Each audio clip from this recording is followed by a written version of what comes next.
Welcome back. Let's pray. We will do a silent prayer.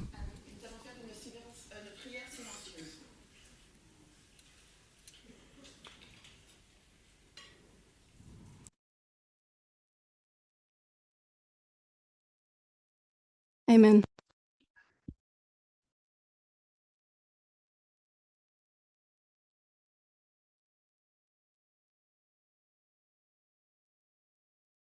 We will continue to find answers to these questions.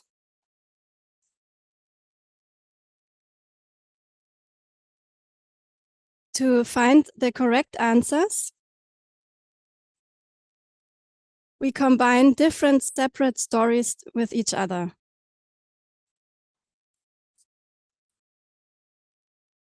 We already talked about the harbinger and looked at the ship of Acts 28.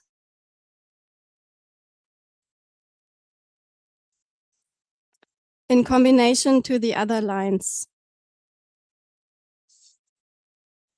We saw that 9/11 is a harbinger to close of probation on the line of the 144,000 and also to the Sunday law, which is close of probation for the institution.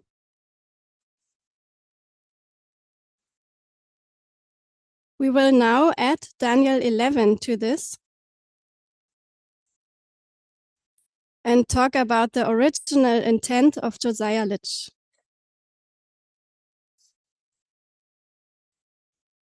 In 2019 and 2020,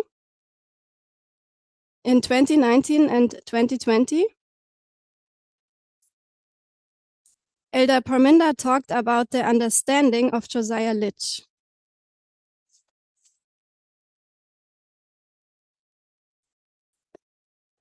About Daniel 11. He said, without Litch, the movement would not exist. I'm convinced that if Litch was key for our standing at the beginning,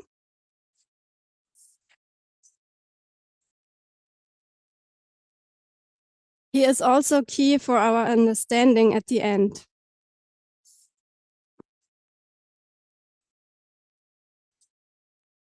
Litch was correct in his explanation of Daniel 11, verse 40.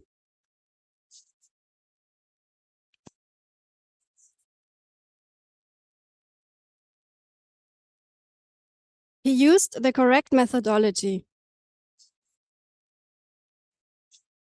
The rule of threading.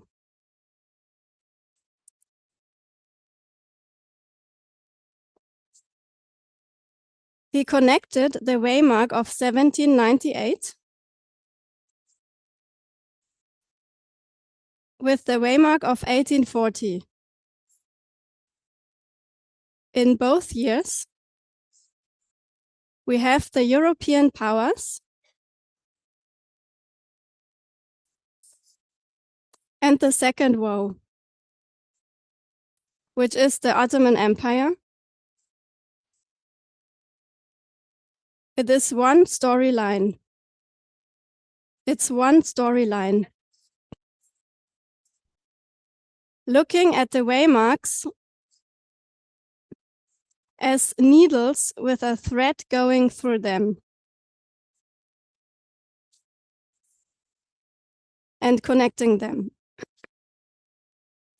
To see Islam in 1798 was new to me.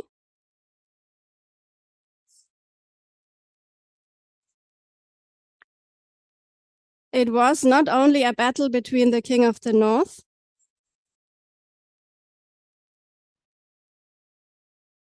and the King of the South, papacy and France, but we saw also Islam there. Same with 1989. 1989.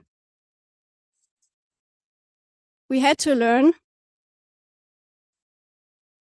that all we had seen is not all there is. Litch used the correct methodology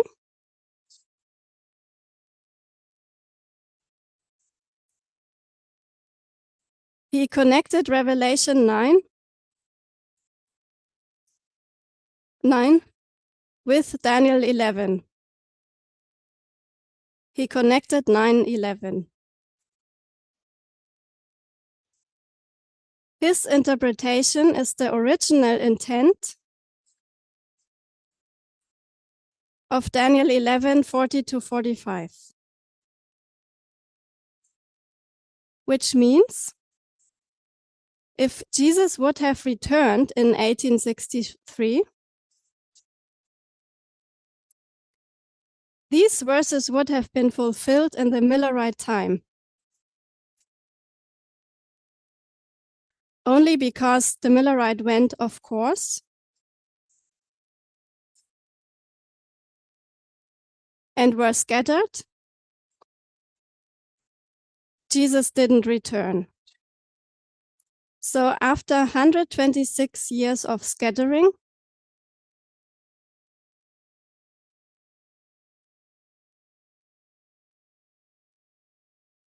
God began again to gather a people with a second time of the end. So the movement made an application of these verses.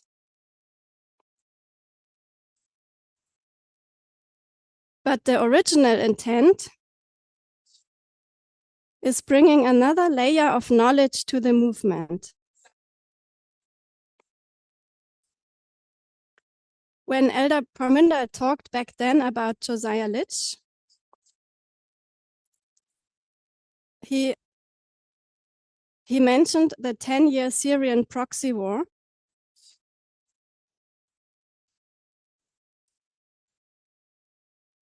from 1831 to 1841 and paralleled it with 2011 to 2021.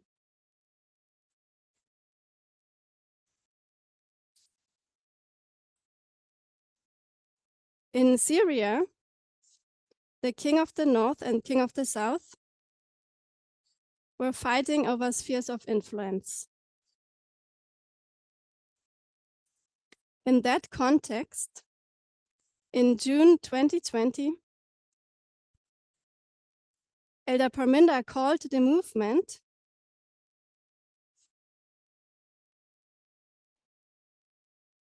to seriously pray for an increase of knowledge on Islam.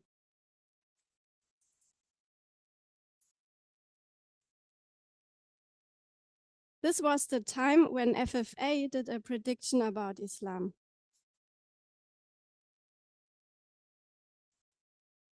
So I asked myself, what is now the message of the movement on Islam?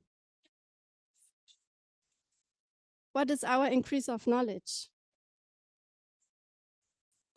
FFA's prediction was based on a wrong methodology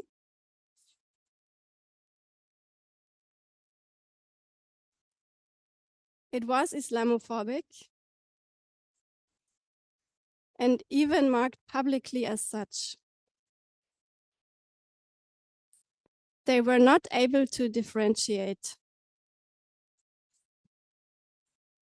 between the different streams within radical Islam.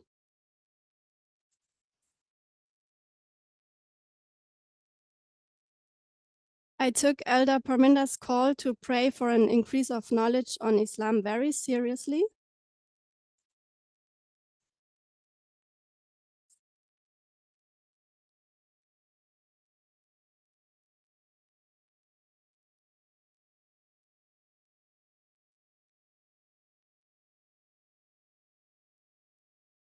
My understanding of prayer is that we should not only pray and wait, but also action. So I started to read several books on the Middle East.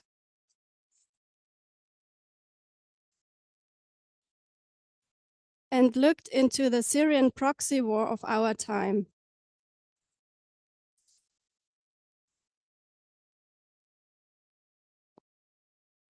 My focus was to know who exactly is the third woe.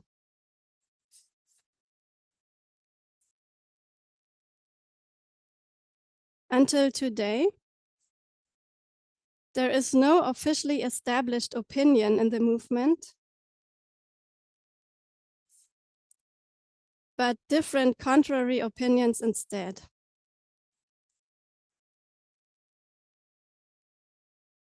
So in case you don't agree with anything what I said,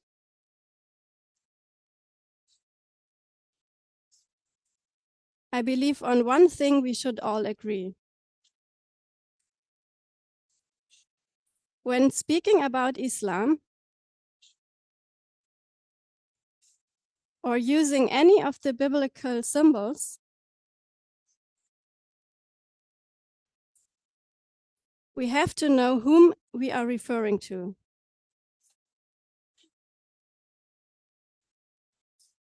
Otherwise, we should rather not speak about it. Now, FFA is again predicting an attack by Islam at the Sunday law.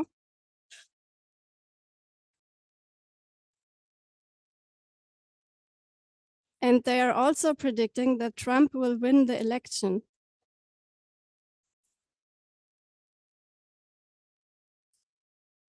But this is based on wrong methodology.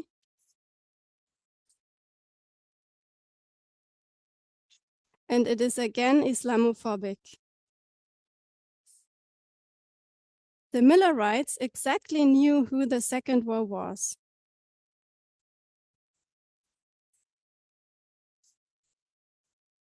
The second war was not Egypt. It was not the Mamluks, the Egyptian rulers, but it was clearly defined as Ottoman Empire. The Mamluks were mercenaries or slaves.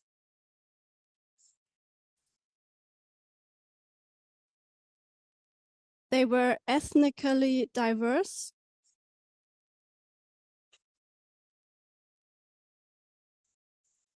And did not represent Islam or Mohammedanism.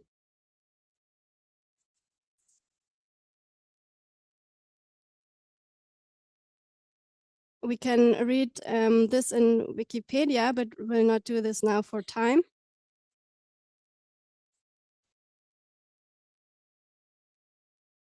They were also they were considered as slaves, and some of them were also Christians that had been enslaved or forced to convert to Islam.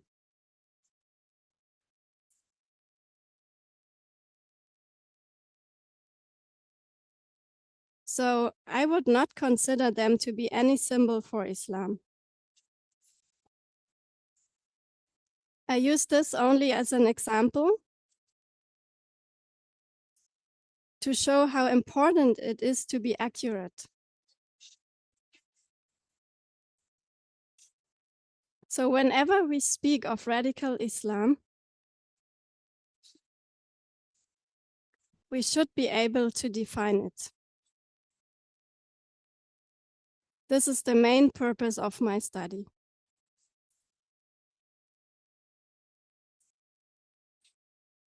So why study this topic now?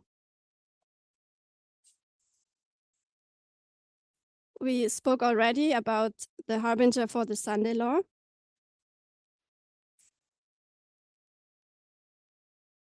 And there is another reason. We could argue that our great test is equality.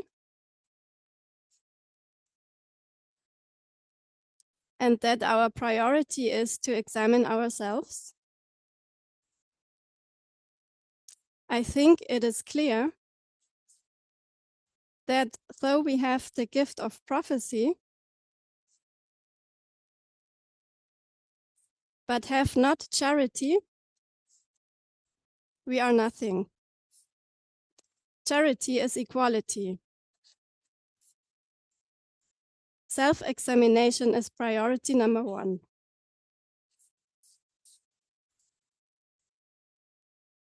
But our movement is based on geopolitical events.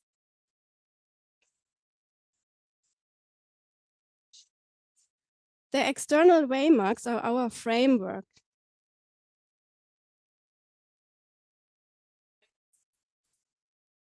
We need righteousness by faith and the understanding of the external events. Wegener and Jones. It's not about a single messenger,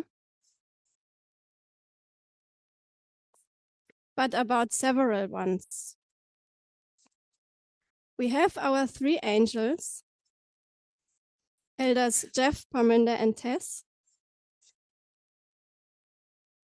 Now I believe several angels in plural will join.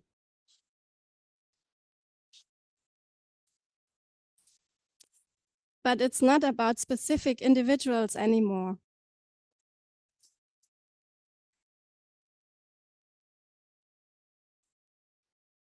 We need these prophetic events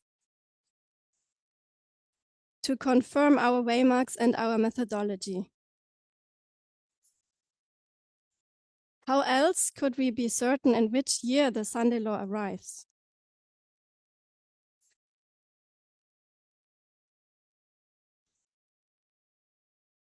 So the focus of my study was Syria because of that parallel with Lich. Several months later in 2021,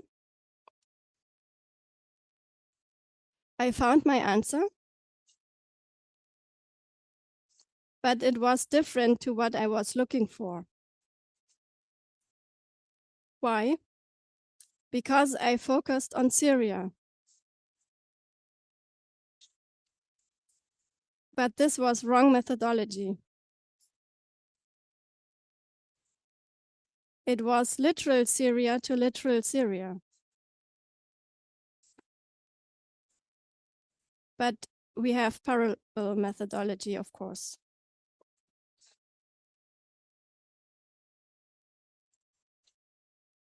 So let's look at the literal first. Josiah Litch combined Daniel 11 and Revelation 9.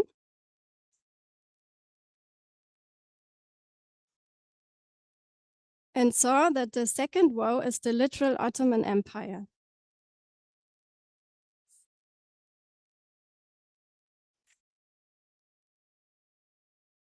In the original intent, according to Litch, Daniel 11:36 to 39 is speaking about revolutionary France, who was a king who did according to his will. Then at the time of the end, in 1798, the king of the south, Egypt, pushed at him, at France. Actually, it was a proxy war between France and Britain. You see here a map of the Ottoman Empire.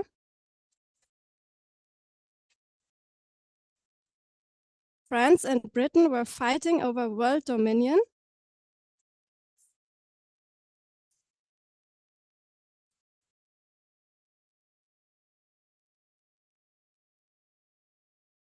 Over spheres of influence. Napoleon wanted to damage Britain Napoleon wanted to hurt Britain.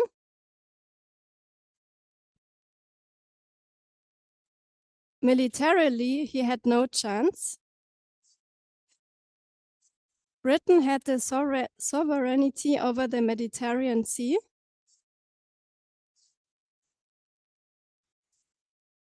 So he tried to attack the economy. His plan was to go to India, which was securing the economic wealth of Britain.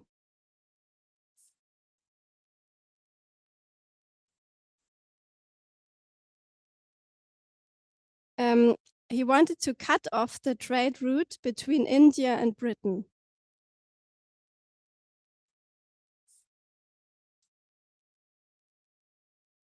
In order to accomplish that,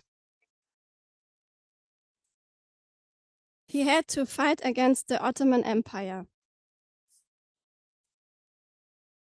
who was ruling over that region. Napoleon started his expedition in May 1798 and sailed with his fleet to Alexandria. It was the ship to Alexandria in 1798. The original intent of Daniel 11, verse 40 tells us that Napoleon literally went on a ship to Alexandria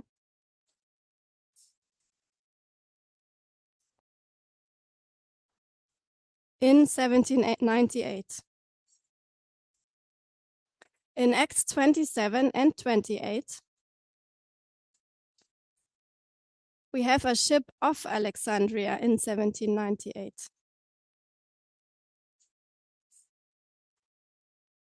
We now have a ship to Alexandria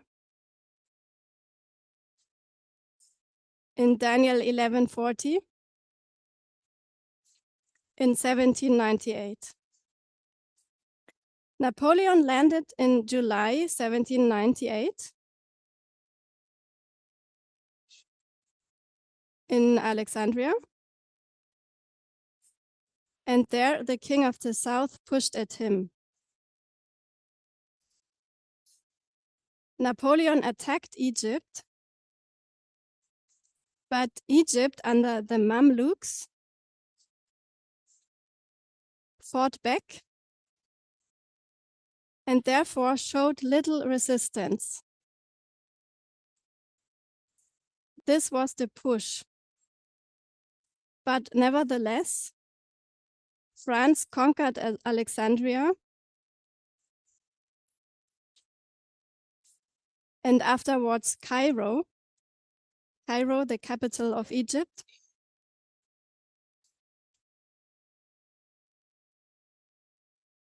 According to our understanding, by conquering Egypt, the south,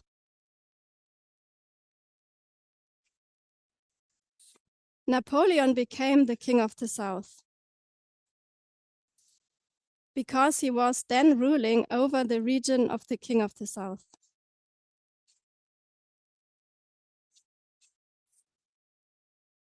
Then on August 1, 1798, the Briton destroyed the fleet of Napoleon. The Briton destroyed the fleet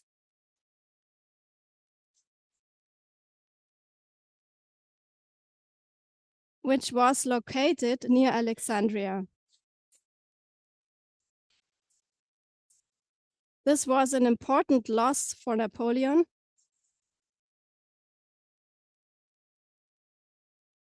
and the beginning for his final defeat. So after Egypt pushed at Napoleon and Napoleon conquered Egypt, He went to the north, to Syria. Syria was completely under Ottoman rulership.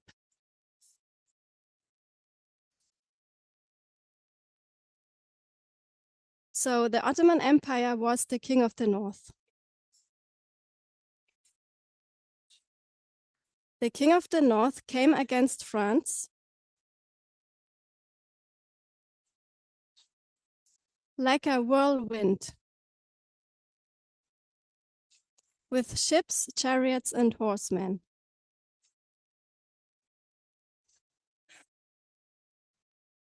The Britons supported the Ottomans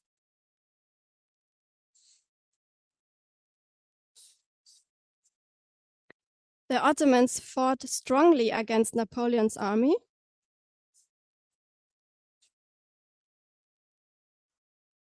And even though Napoleon had several successes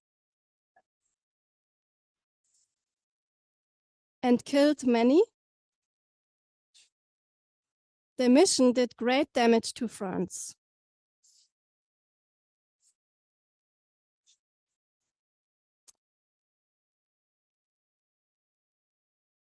So this is basically the story of Daniel 11, verse 40.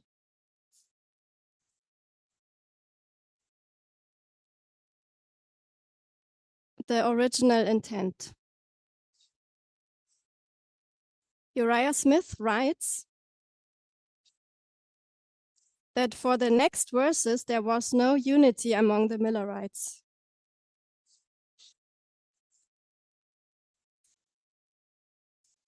Uriah Smith believed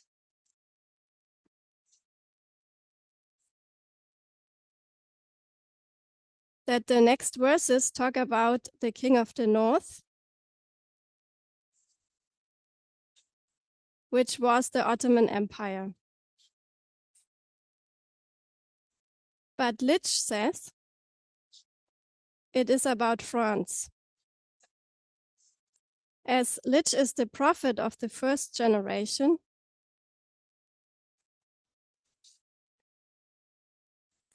I think we should go with Litch's version.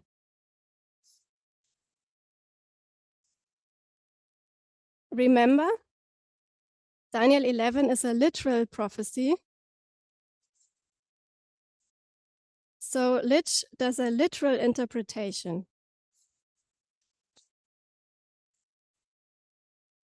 I will skip this for time. You can read it also in the book APEC from Josiah Litch.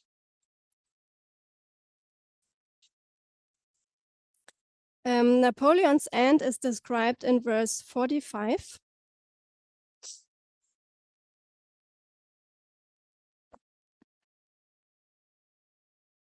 Napoleon is described in verse 45.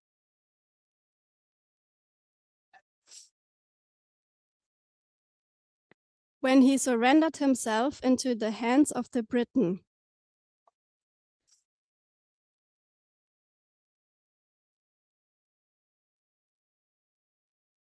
And then in exile,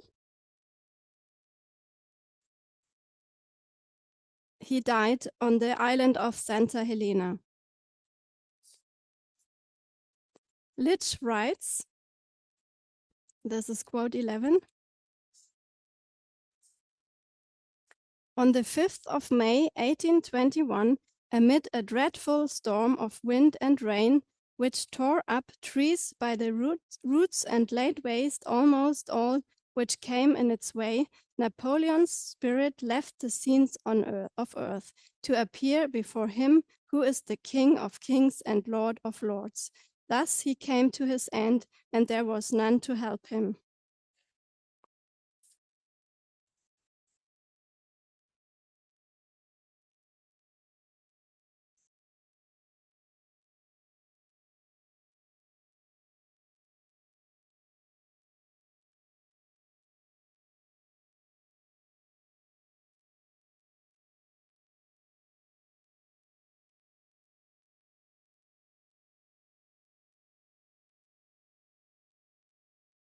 We see the storm here. in connection to the death of Napoleon. We should note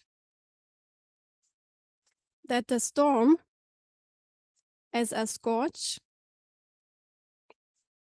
comes up at several places. Also in connection to the fall of the King of the South.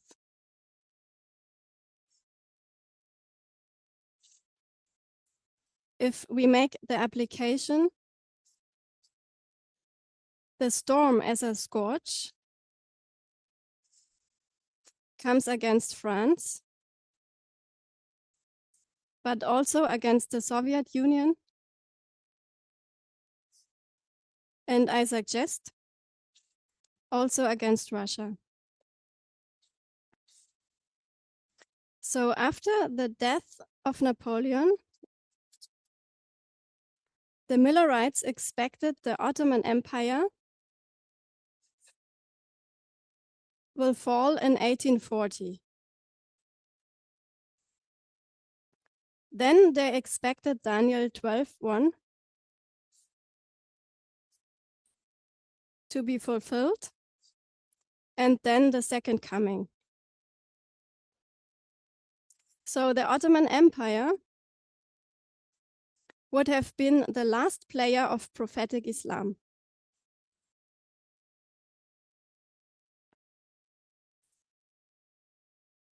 It was the second woe, ending in 1840. They had no details on the third woe, but they thought it will come during the last plagues.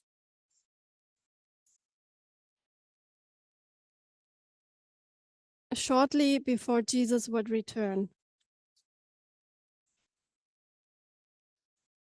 which means they expected it in these years.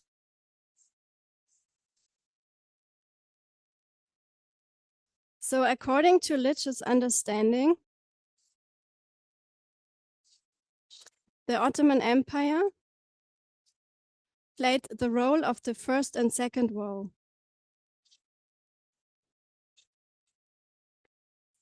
They were the scourge of Rome to bring down paganism and papalism.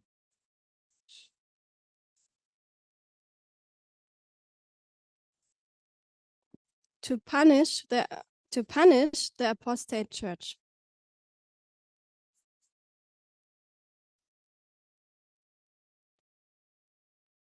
The Ottoman Empire existed and had power from 1299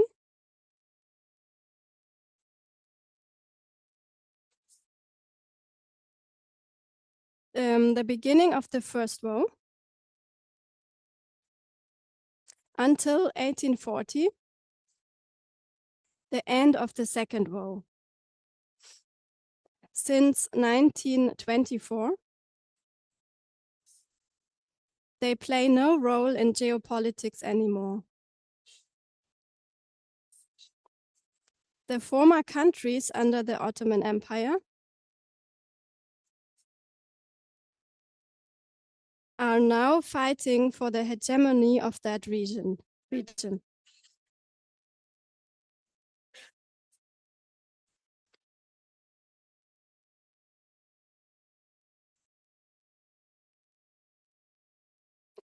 Should I repeat?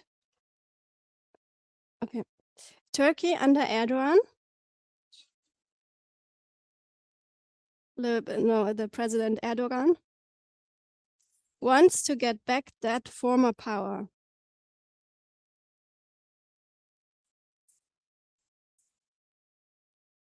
He is working on being the resurrected Sultan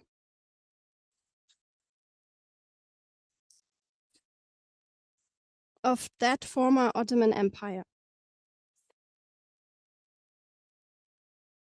A little bit like Putin, who tries to resurrect the Soviet Union. Saudi Arabia and Iran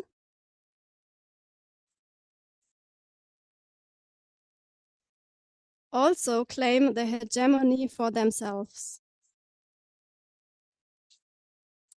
Hamas wants back Israel because this land, the glorious land of Palestine, was Islamic during the Ottoman era.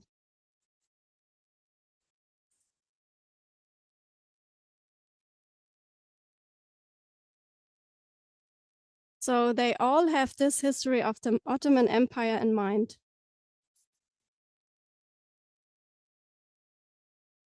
They want to restore this power and glory. But can we make them all fulfill the role of Islam?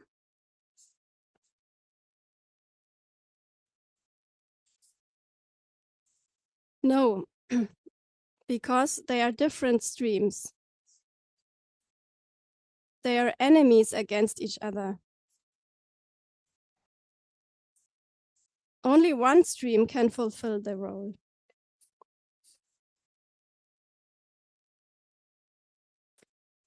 Josiah Litch understood Daniel 11 literally.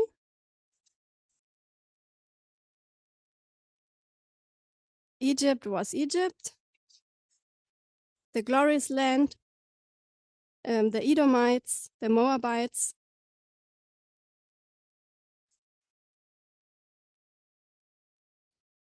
Moabites was all understood literally. It was correct for his time. It was fulfilled exactly in their time of the end.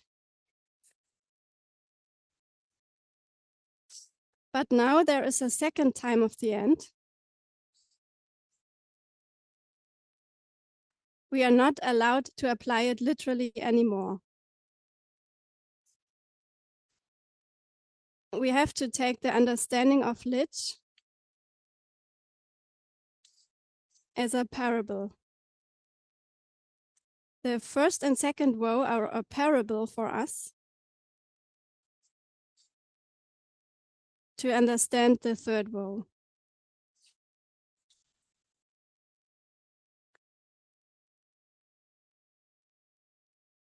Now, in order to find the third woe, we have to look for the spiritual Ottoman Empire. How can we be sure that the third woe began at 9/11?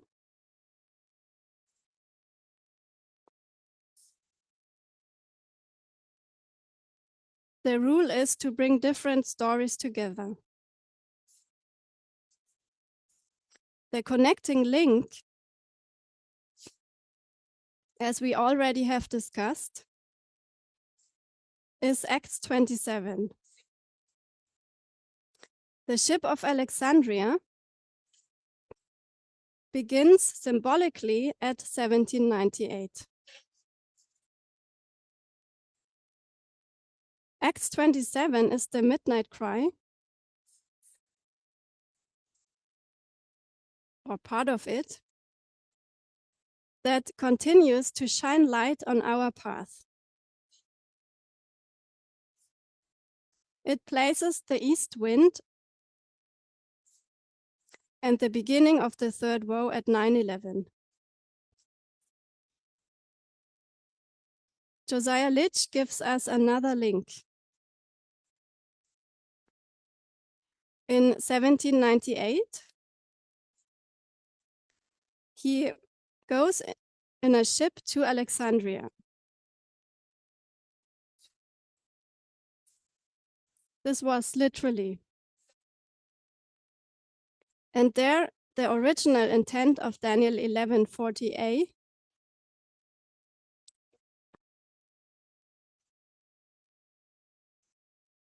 is fulfilled. So we have Daniel 11:40a, literal, and Acts 27 verse 6,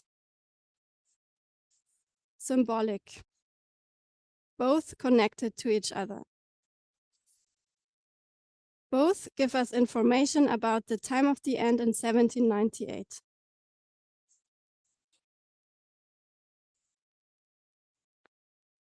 In 1798, several events happen, and all belong to the story of that waymark. We have to consider the whole year as a waymark. Daniel 11:40a. The king of the south push at France in July. And then Daniel 11:40b. The king of the north comes against him like a whirlwind in September. This was under Britain pressure and support.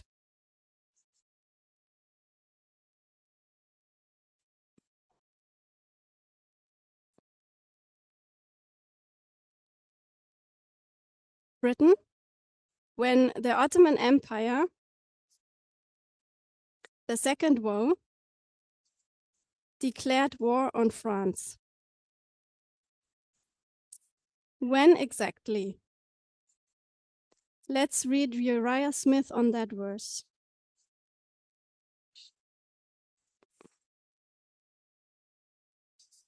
Quote 12. On September 11,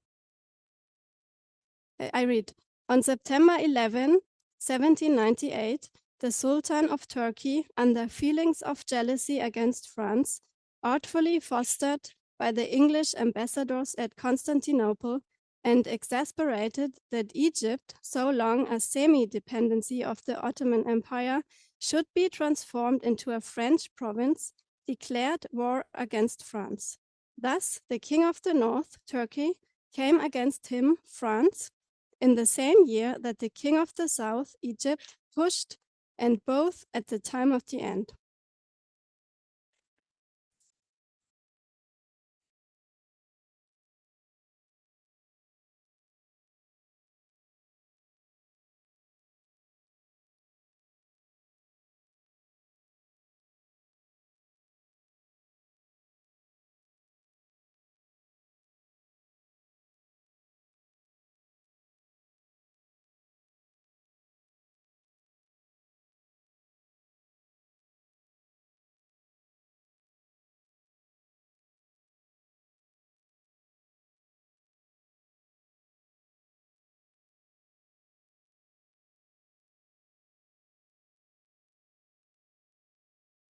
The second woe declared war on France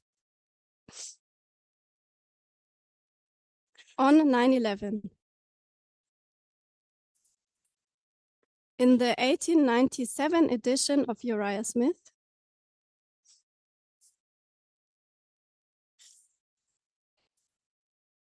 we read September 2, but the editors of the 1944 edition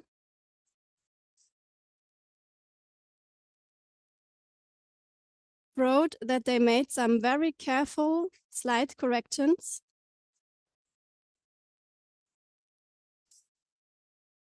with new historical evidence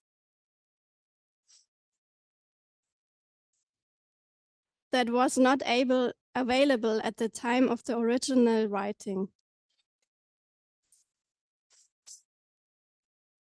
I found the date September 11, also at Britannica. So I would go with that date. What do I want to say with this? Wait a second. That the waymarks are whole years,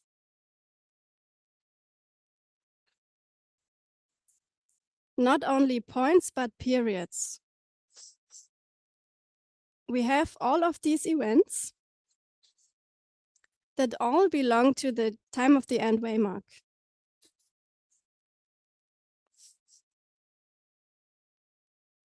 In February, the Pope was taken captive.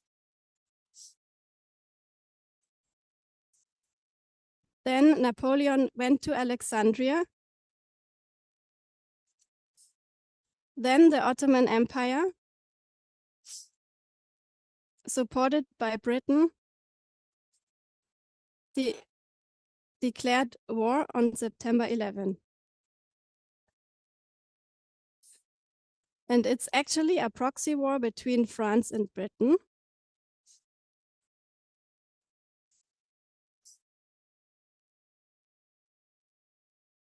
And it's not only Egypt that is the king of the south, but also France is the king of the south. Literally because he conquered Egypt, but also spiritually because it became an atheistic France.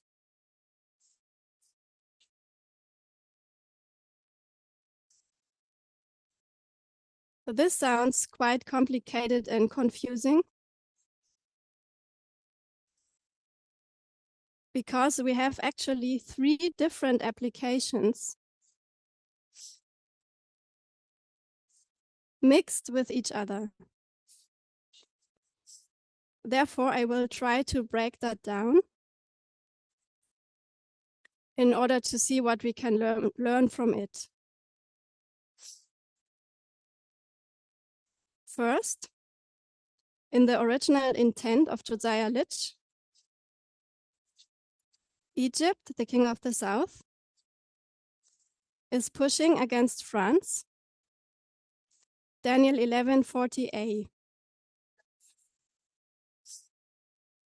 And the Ottoman Empire is the king of the north, who is coming against France like a whirlwind, Daniel 11:40b. Second, in the movements application, the Pope is the king of the north. He is taken captive by France, verse 40a. Then, third, this is my suggestion for another application. France is conquering Egypt in 1798 and becomes the king of the south. France is in a proxy war against Britain, who is the king of the north. Both are fighting over spheres of influence. In Europe and the Middle East, they are fighting for world dominion. So by conquering Egypt, France, the king of the south, begins the war against Britain, the king of the north. France push at Britain, which is verse 40a. How can we defend that Britain is the king of the north?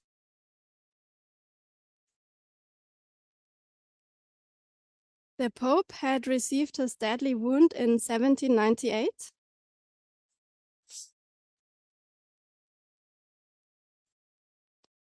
But we know that in 1840,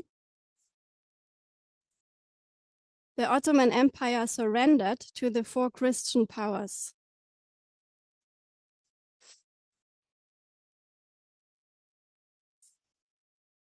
Britain, Austria, Prussia, and Russia. I would suggest that they were the powers who carried on Christianity. In contrast to atheistic France.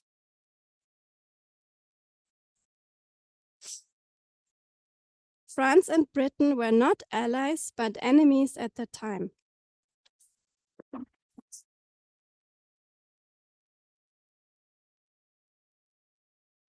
So at this point in time, we have two world powers and their allies fighting over spheres of influence.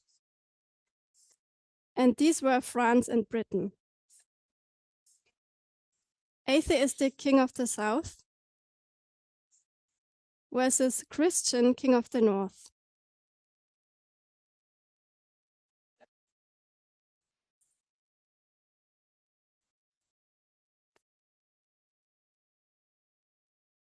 The Ottoman Empire, together with Britain, comes against France like a whirlwind,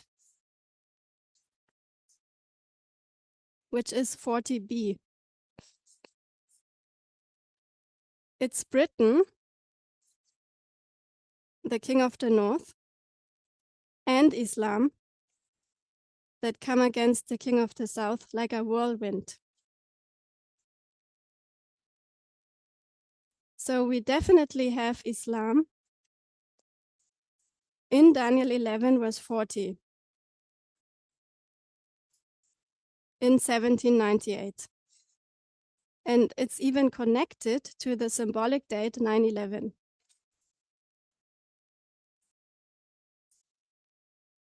Now we have the second time of the end, the application.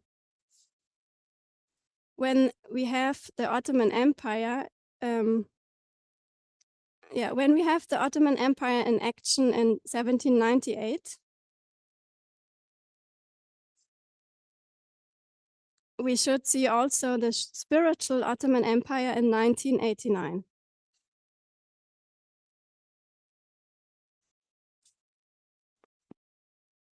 Comparing both years is our key to understand the spiritual Ottoman Empire. We now use parable methodology to understand 1989 for these different layers. The first layer of the original intent doesn't exist for 1989 because it's the original intent. There was no second time of the end.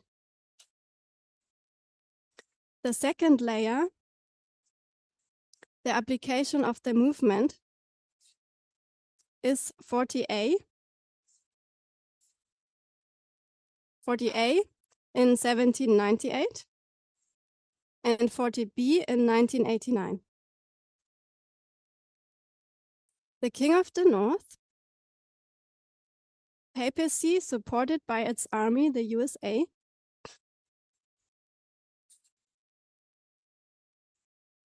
come against the King of the South, the Soviet Union, like a whirlwind. The third layer, the Soviet Union is the King of the South in 1989.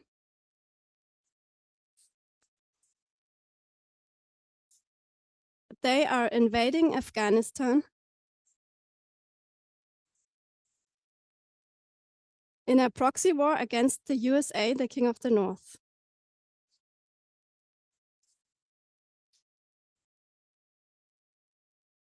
In 1989, the Mujahideen, supported by the USA, came against the Soviet Union like a whirlwind. This military operation was actually called Operation Cyclone. No coincidence that we have the whirlwind in Daniel 11:40. And here the Operation Cyclone. I know this proxy war began 10 years before 1989.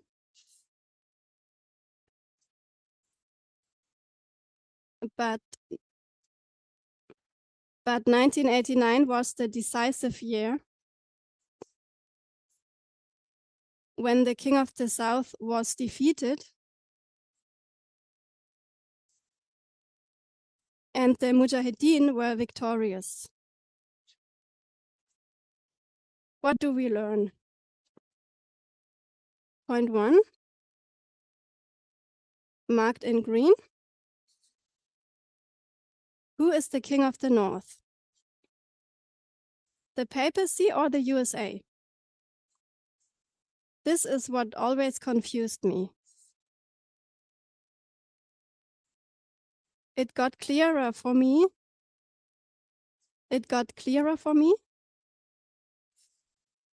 When I broke it down in these different layers. The Pope is the main actor in layer 2.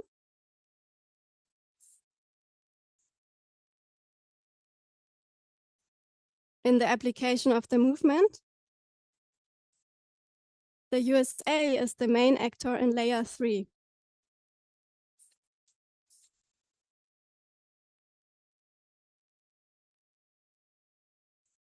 In another application. In one layer, it's the Pope. In the other layer, it's the USA. Both is correct. I'm talking about the time of the ends here. At the Sunday law, it gets more complex. Point 2, what we learn from this. In yellow, the whirlwind is seen in both years and in 2 layers each. This is the key to see who is fulfilling the role of the third woe. Who is the spiritual Ottoman Empire?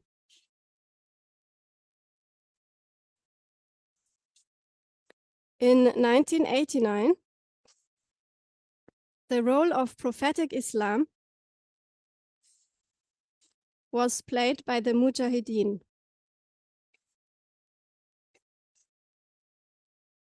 They are the ones who are preparing the third woe because they are paralleling the Ottoman Empire here.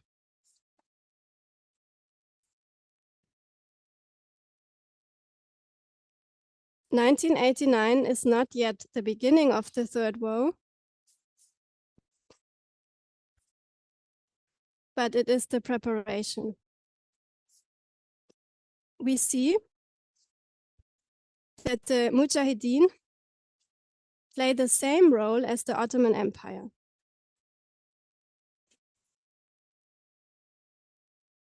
In both years, they worked together with the King of the North to bring down the King of the South. In order to know who is the third woe, we have to trace the line of the Mujahideen. 1989 was the preparation for 2001. So the players in both time of the ends are the same.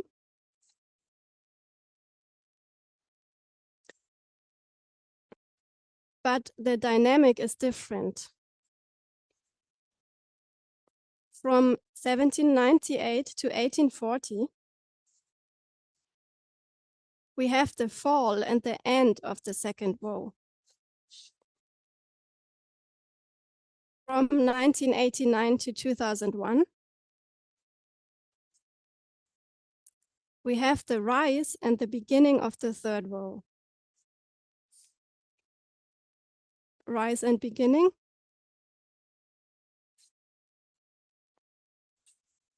So the dynamic is different. It's the end for the second and the beginning for the third. So when we parallel 1840 with 2001,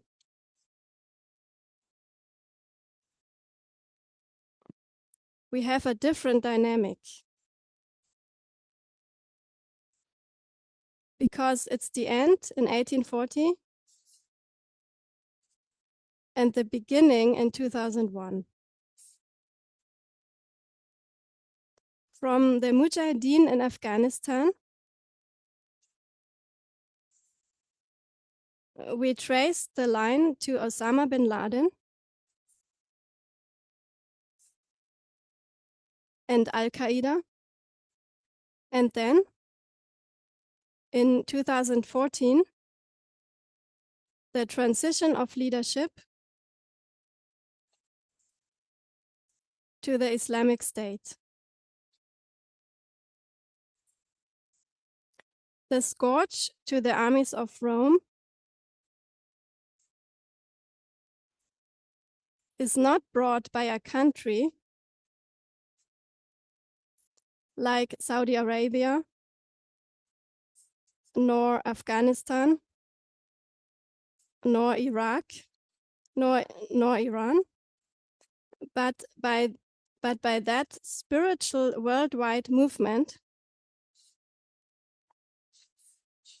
of terrorist fighters with their own waymarks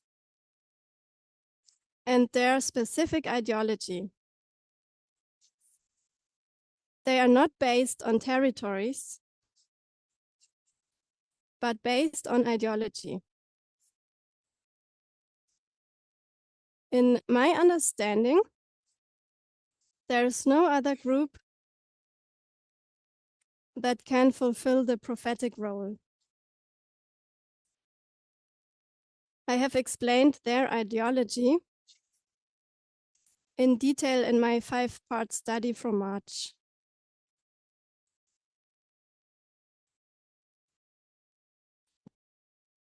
I have traced their line back to the very beginning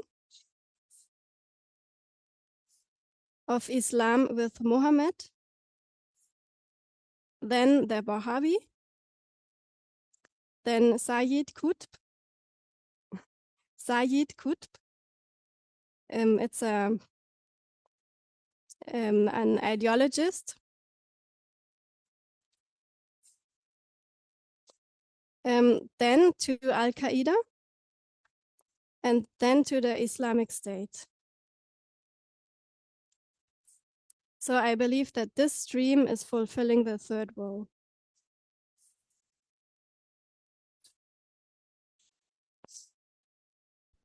I'm coming to the last point of my presentation now. How much time do I have? Okay. I would like to talk about the rule of threading again.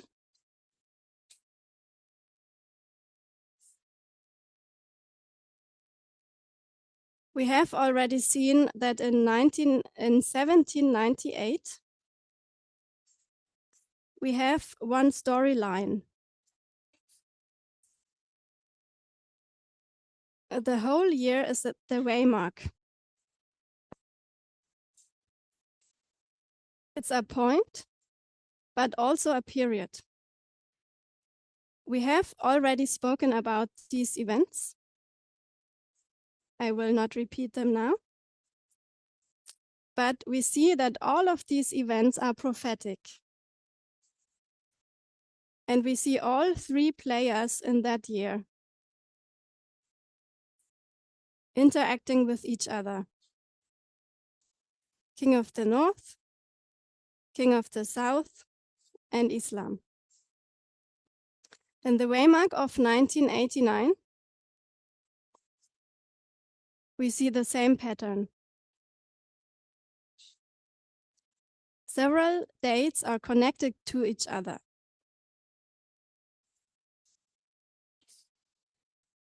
In February, the Soviet Union withdraws from Afghanistan. This was a victory for the Mujahideen, who had been supported by the USA. The Mujahideen are preparing the third woe, the spiritual Ottoman Empire. This date was an important step in the beginning of the fall of the King of the South. Some historians say it was the death blow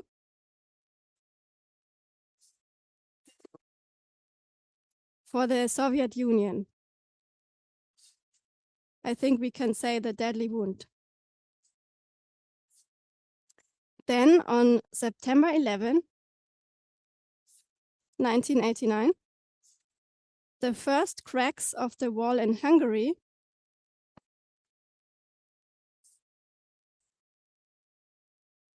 which led to the final fall of the Berlin Wall. On November 9, we have the fall of the Berlin Wall. We see here that not only the date of November 9, but the whole year is the waymark. I'm reading from the historian Gilles Kepel.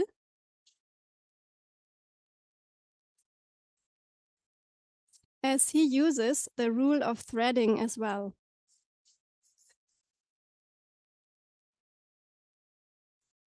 With the withdrawal of the Soviets from Kabul on February 15, 1989, prompted in part by pressure from the Mujahideen, who had brought Russian air forces to their knees with their CIA-supplied Stinger surface-to-air missiles, the way was clear for the fall of the Berlin Wall on November 9.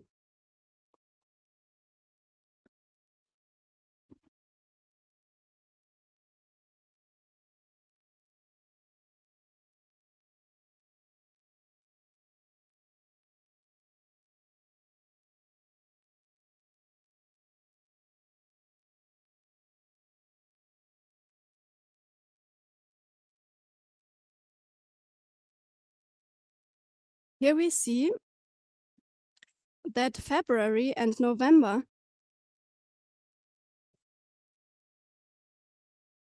are in direct connection and belong to each other.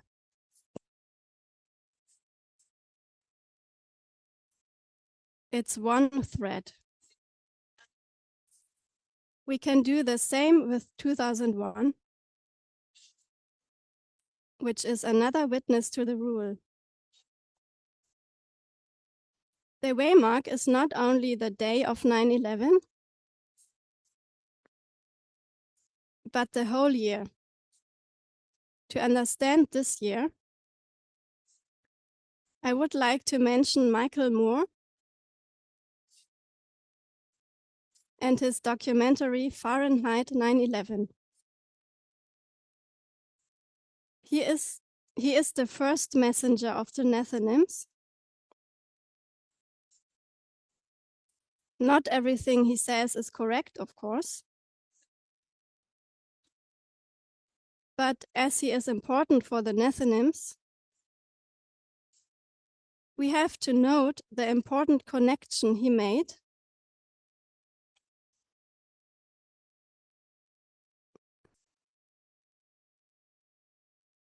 we have to note the important connection he made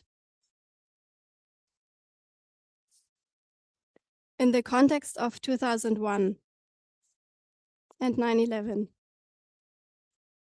In my mind, He is also using the rule of threading.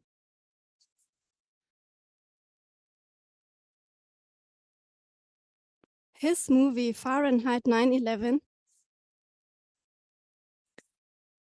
begins with the election of 2000 between Al Gore and George Bush. He is showing how it looked as if the Democrats,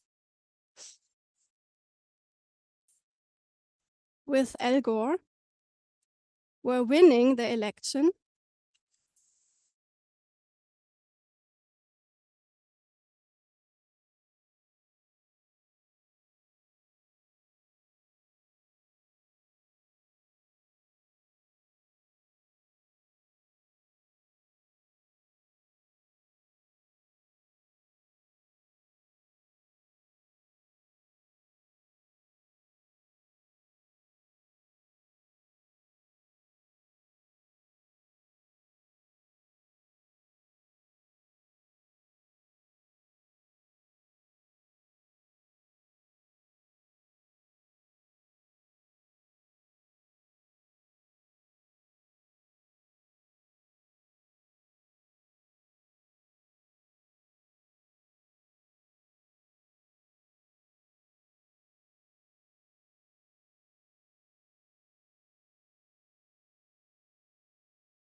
several congressmen, and especially Black congresswomen,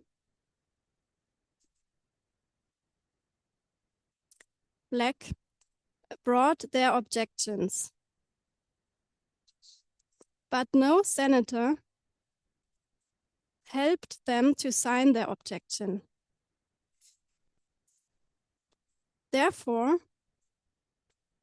the objection was not valid and they were silenced.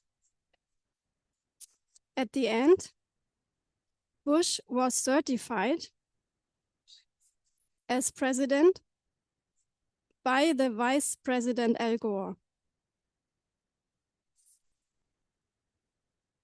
January 6, 2001 was a crucial day for the institution of the USA.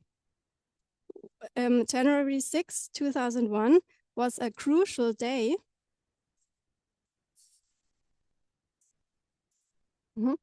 for the institution of the USA. They certified someone as president who did not rightfully win the election, as Michael Moore portrays it.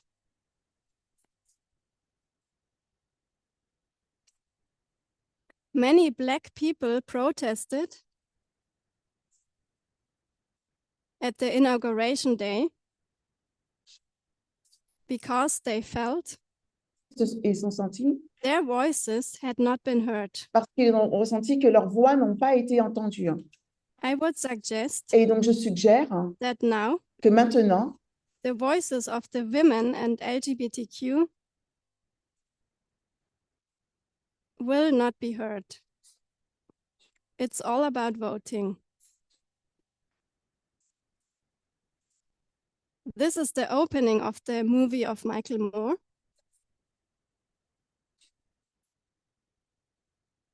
And then he shows September 11, the turning point, the worst attack on American soil.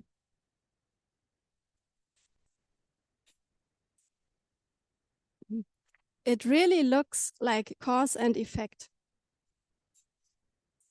Sin and scourge.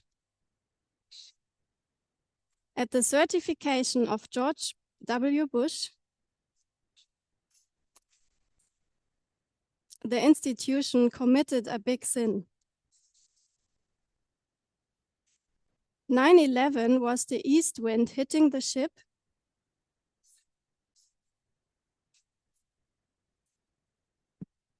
the institution. Why? The east wind is a scourge. And a scourge comes because of a sin. There must have been a sin before September 2001. And I believe it is the sin that is exposed in Fahrenheit 9/11. When 9/11 is a harbinger to the Sunday law,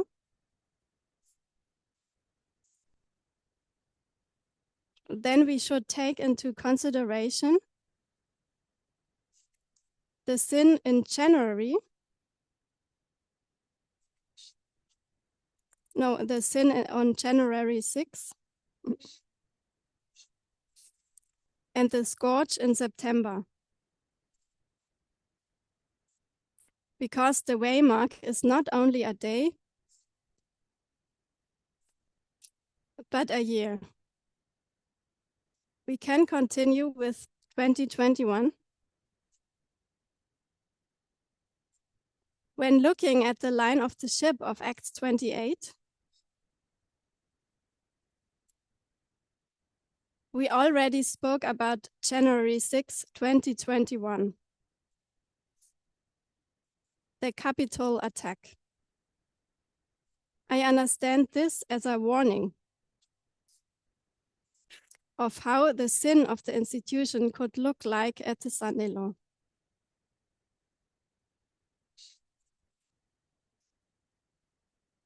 They wanted to prevent the elected president from being certified.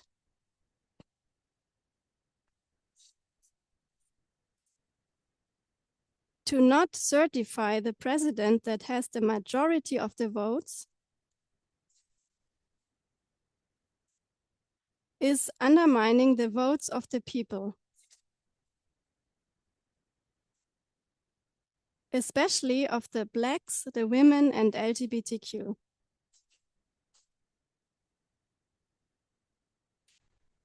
This is silencing their voices.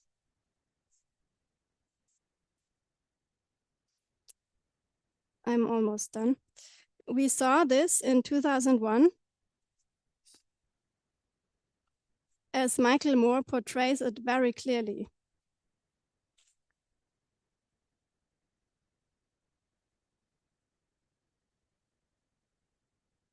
It is proven that the majority of women want Kamala Harris as their president.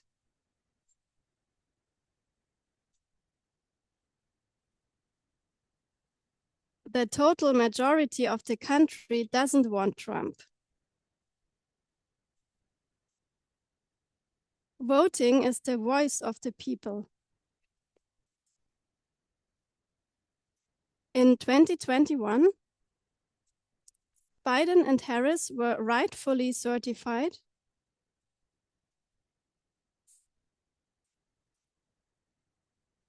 but the democratic institution received first cracks.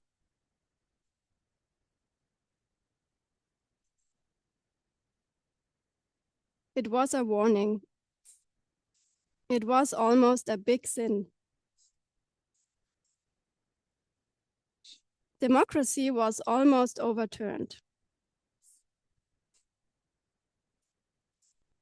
A few months later, the USA withdrew from Afghanistan. The USA withdrew from Afghanistan, and the Taliban returned. With that, the crisis of the Islamic State was over.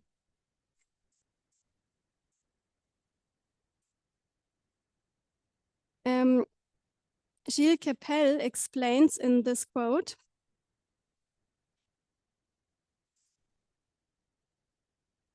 that the crisis of the Islamic State was over in 2021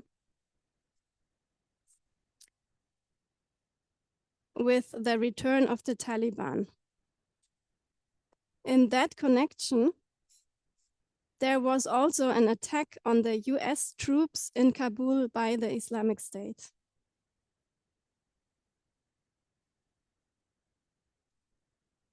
Against US troops. This was a warning that the Islamic State is back on the screen.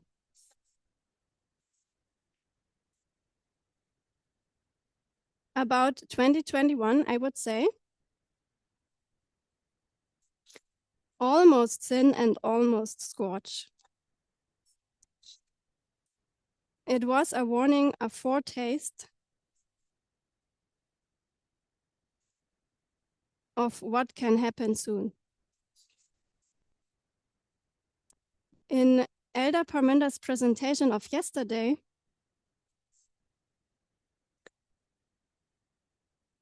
we saw that Exeter is an obvious event.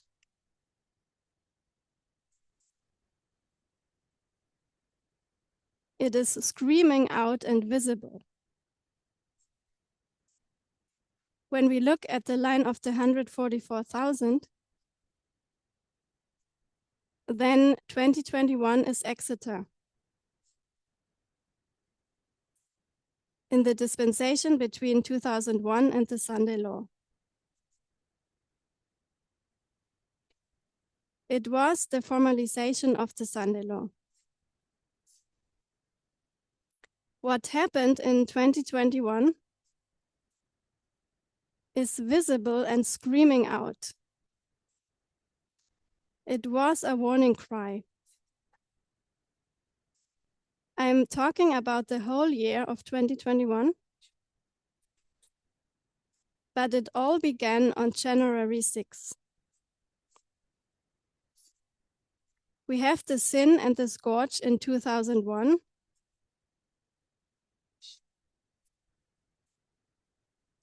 Boston, and we have the visible warning in 2021. Exeter. Therefore, in the year of the Sunday Law, if that logic is correct, we should see the sin and the scourge. Political commentators already compare the election of 2000, Al Gore versus Bush, with the upcoming election. We know on election day, it's not done. It rather begins. The final result of that fight will be seen at the certification and latest at the inauguration in 2025. When the threefold union is officially put in power.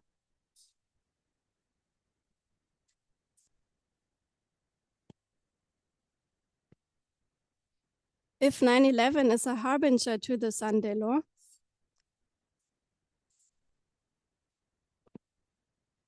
then we should take into consideration the whole story of 2001.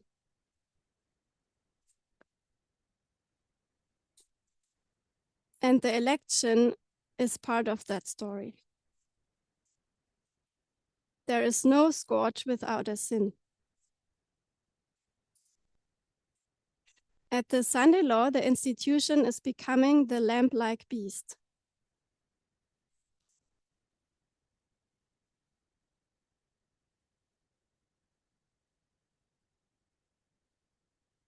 Pretending to be a democratic country based on equality,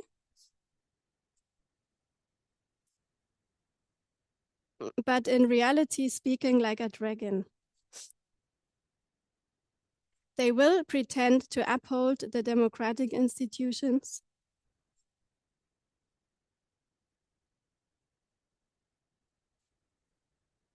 like election and certification, but in reality, they will overturn it by not listening to the voice of the people. They will pretend to certify a president, but in reality, they will crown a king. In my understanding, everything is prepared, but the king is not yet crowned. Elder Terry explained to us how the threefold union within the Republican Party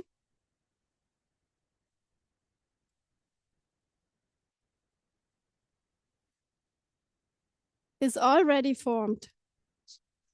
Everything is ready now. But in my opinion,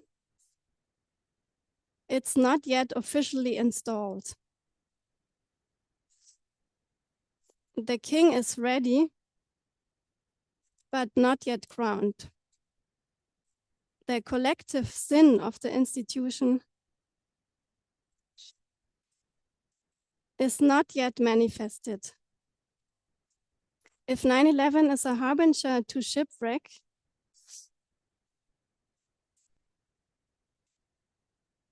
then we should understand what happened in 2001. I have no idea how the scourge will look like. It will come suddenly and unexpectedly, and will look very different to what we imagine.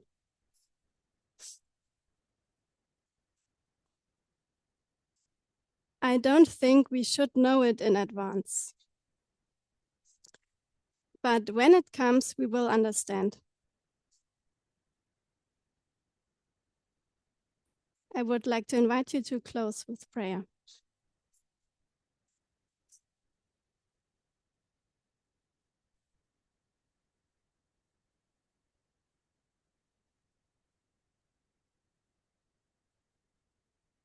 Dear God, thank you for helping me to talk in front of people.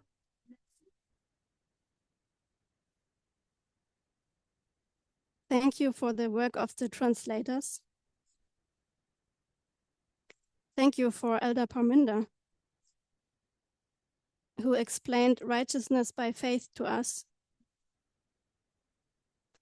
and who gave us the parable methodology. May you give him wisdom in navigating the movement in these unknown waters. In these unknown waters. We thank you for Elder Tess. Without her, the movement would have gone into a completely wrong direction. Please continue to be closely on her side.